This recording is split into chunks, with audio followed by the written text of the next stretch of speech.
Assalamualaikum warahmatullahi wabarakatuh. Selamat berjumpa kembali di RM Media. Kita lanjutkan kajian Nashihud Diniyah. Bismillahirrahmanirrahim. Subhanaka la ilma lana illa ma 'allamtana innaka antal alimul hakim. Rabbi shrah li sadri wa yassir li amri wahlul 'uqdatam min lisani yafqahu qawli. Rabbi zidni ilma warzuqni fahman amin. Qala musannifu rahimahullah ta'ala, wa alaika alla tazala khaifan wajilan min su'il khatimah fa innallaha muqallibul qulub yahdi may yasha'u wa yudhillu may yasha'. Kamu seharusnya selalu senantiasa merasa takut su'ul khotimah. Ya bukan cuma kamu, tapi kita semua hendaknya selalu ada khawatiran takut su'ul khotimah. Karena Allah adalah zat yang membolak-balikan hati. Allah menunjukkan pada siapa yang dikehendaki dan Allah menyesatkan kepada siapa yang dikehendaki. Malah sebagian ulama salaf saleh itu berkata, wallahi ma amina ahadun ala dinihi ayuslaba illa sudiba. Demi Allah, tidak seorang pun yang aman agamanya untuk dijerah atau dirampas atau diambil.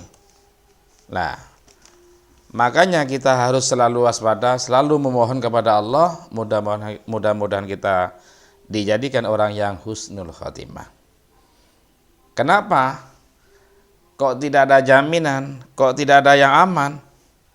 Karena kita bukan Nabi dan Rasul. Ada sebuah hikayah begini. Anna malikan syaban tawallal mulka falam yajid lahu ladatan. Ada seorang pemuda yang jadi raja, memerintah kerajaan, memimpin kerajaan, tapi dia tidak pernah mendapatkan kenikmatan. Selalu gelisah, selalu pusing dan bingung. Suatu ketika raja itu mengumpulkan bawahannya. Setelah berkumpul, faqala li julasaihi halin nasu misli fi hadza aula. Apakah orang-orang seperti saya di dalam masa ini atau tidak? Artinya tidak pernah mendapatkan nikmatan, tidak pernah mendapat kesenangan. Faqalu lahu innan nasa mustaqimun. Kemudian orang yang duduk di dekat-dekatnya raja itu berkata, sesungguhnya manusia itu semuanya istiqomah. Istiqomah di dalam arti dalam kebaikan. Faqalahum. Kemudian raja itu bertanya pada mereka, famadha yuqimuhuli. Dan apa yang bisa ditegakkannya untukku? Qalu yuqimuhu lakal ulama fad'a bi ulama'i baladihi wa sulahaihi wa qalahum ijlisu indi. Mereka berkata, mendirikan ulama untuk kamu semua, untuk engkau raja. Kemudian raja memanggil ulama-ulama negaranya. Ulama-ulama yang ada di negerinya dipanggil, semua orang-orang yang soleh-soleh dipanggil. Setelah ulamanya datang semua, orang-orang soleh itu datang, si raja yang masih muda itu berkata, duduklah kamu semua dekatku. Fama ra'aitum minni min ta'atin fa'muruni biha wa ma ra'aitum minni min ma'syatin fahjuruni anha. Kalau dialihkan bahasa dengan bahasa saya, apa yang kamu lihat dariku tentang ketaatan, perintahlah oleh kamu semua padaku, kalau memang itu baik, tentang ketaatan. Dan apa yang kamu semua lihat tentangku, tentang kemaksiatan, cegahlah saya kalau melakukan kemaksiatan. Fafa'alu dzalika fastaqama lahul maliku arba'atamiatin sanatan. Kemudian ulama di negerinya, orang-orang yang soleh di negerinya itu melakukannya. Setelah ulamanya melakukannya, orang-orang soleh melakukannya, si raja yang masih muda itu istiqomah dalam kebaikan. Nah, dari ini bisa kita diambil kesimpulan, apabila seorang pemerintah itu patuh memuliakan pada ulamanya, maka pemerintah itu akan hidupnya tenang, kepemimpinannya bagus, insya Allah rakyatnya pun santosa. Sebagaimana raja yang masih muda itu. Lah, kemudian raja itu istiqomah selama 400 tahun. Summa atau iblisu la'anahullahu ta'ala faqalahu al-malik. Kemudian iblis datang menggoda raja yang masih muda itu. Padahal itu sudah istiqomah dalam kebaikan selama 400 tahun. Iblis datang menemuinya. Tentu iblis itu wujudnya bukan berwujud iblis, berwujud manusia. Setelah nyampe di hadapan raja yang masih muda, raja bertanya, "Man anta?" "Siapa kamu?" "Qala ana iblis." "Saya iblis," kata iblis itu. Jujur. "Walakin ahbirni man anta." "Tetapi kabari saya, siapa kamu?" Iblis balik bertanya. Raja yang masih muda menjawab, "Ana rajulun min bani Adam." "Saya seorang laki-laki dari anak cucu Adam." Faqalahu. Kemudian iblis itu berkata pada raja itu, "Lau kunta min bani Adam lamutah kama yamutu banu Adam." Apabila kamu itu anak cucu Adam, maka pasti kamu akan meninggal seperti halnya Nabi Adam, seperti halnya anak cucu Nabi Adam yang lain. Wa inna ma anta ilahun fatun nas. Akan tetapi kamu itu adalah seorang Tuhan. Kamu Tuhan. Panggil manusia ila ibadatika, untuk menyembah kepada kamu. Lah, setelah iblis mengasih saran seperti ini, fadhala fi nafsi syai'un min dzalika. Kemudian raja itu ada sesuatu yang masuk di dalam benaknya. Ada kesombongannya. Ada takaburnya. Karena mendengar ucapan iblis. Kemudian fasa'idal mimbar summa qala.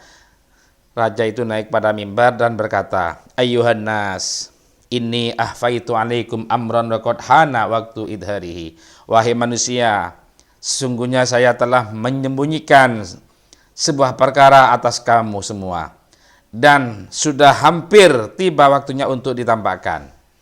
Lah, otomatis si rakyat itu penasaran, apa kira-kira yang disembunyikan raja ini ya?